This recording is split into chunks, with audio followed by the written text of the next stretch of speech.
নবী করিম সাল্লাল্লাহু আলাইহি সাল্লাম যখন মক্কা থেকে মদিনায় হিজরত করলো, মদিনায় এসে দেখলো ইহুদি খ্রিস্টানরা ইয়াউমে আশুরার দিন রোজা রাখে। মদিনাতে ইহুদি বড় বড় তিনটা গোত্র ছিল। একটা নাম ছিল বনি কাইনুকা, আরেকটা নাম হচ্ছে বনি নজির, আরেকটা নাম হচ্ছে বনি কোরাইজা। এই গোত্রগুলোর মানুষগুলো তারা আশুরার দিন রোজা রাখত।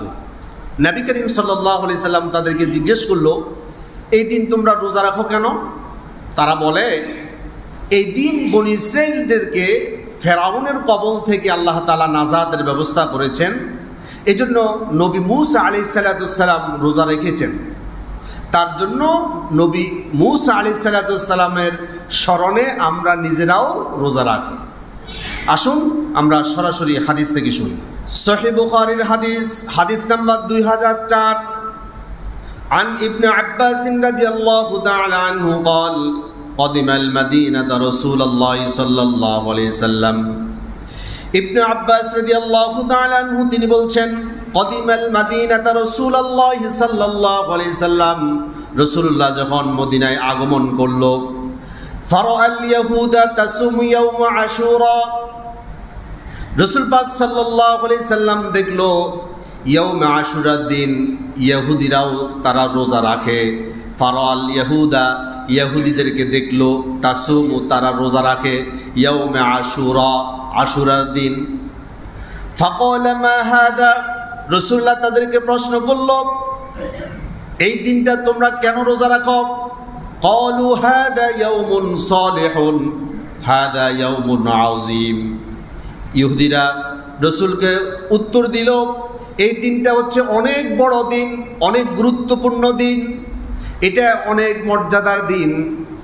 নবীজি সাল্লাল্লাহু আলাইহি সাল্লাম কারণ জানতে চাইল, তোমাদের কাছে এটার গুরুত্ব কেন, এটার মাহাত্ম্য কেন, আর তোমরা কেন রোজা রাখো? তারা জবাবে বলল, হাদা ইয়াউমুন নাজ্জাল্লাহু বানি ইসরাঈল মিন আদুওয়িহিম। হাদা ইয়াউমুন, এই দিনটা হচ্ছে সেই দিন, নাজ্জাল্লাহ আল্লাহ তাআলা নাজাত দিয়েছেন বানি ইসরাঈল, বনি ইসরাঈলদেরকে, মিন আদুওয়িহিম তাদের শত্রুর কবল থেকে। শত্রুর কবল থেকে বনি ইসরাঈলকে আল্লাহ তাআলা এই দিনেই নাজাত দিয়েছেন, মুক্ত করেছেন।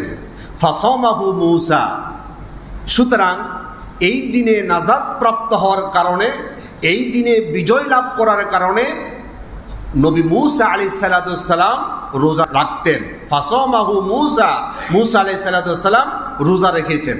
ক্বালা ফাআনা আহাক্কু বিমূসা মিনকুম, নবী করিম সাল্লাল্লাহু আলাইহি সাল্লাম তাদেরকে বলল, তোমরা মূসা আলাইহিস সালাম রোজা রাখার কারণে তোমরাও রোজা রাখো। শুনে রাখো, ফাআনা আহাক্কু বিমূসা মিনকুম, মূসাকে অনুসরণ করার ক্ষেত্রে তোমাদের চাইতে আমাদের হক বেশি। সুবহানাল্লাহ। ফাসামাহু, রাসূল পাক সাল্লাল্লাহু আলাইহি সাল্লাম এই দিনে তিনি রোজা রাখতেন। ওয়া আমারা বিসিয়ামিহি, নবী করিম সাল্লাল্লাহু আলাইহি সাল্লাম সাহাবায়ে কেরাম রিদওয়ানুল্লাহি তাআলা আলাইহিম আজমাইন গণকে রোজা রাখতে নির্দেশ দিলেন। সুবহানাল্লাহ। অর্থাৎ আশুরার দিন শুধু ইহুদিরা খ্রিস্টানরা তারা রোজা রাখবে, এটা তো শুধু তাদের আমল নয়, বরঞ্চ মূসা আলাইহিস সালামকে অনুসরণ করার ক্ষেত্রে আমরা হচ্ছি তাদের চাইতে বেশি হকদার। ফাআনা হাক্কু মিনকুম, নবীজি সাল্লাল্লাহু আলাইহি সাল্লাম নিজে রোজা রাখতেন, সকল সাহাবায়ে কেরামকে, সকল উম্মতদেরকে নবীজি সাল্লাল্লাহু আলাইহি সাল্লাম রোজা রাখতে নির্দেশ দিয়েছেন।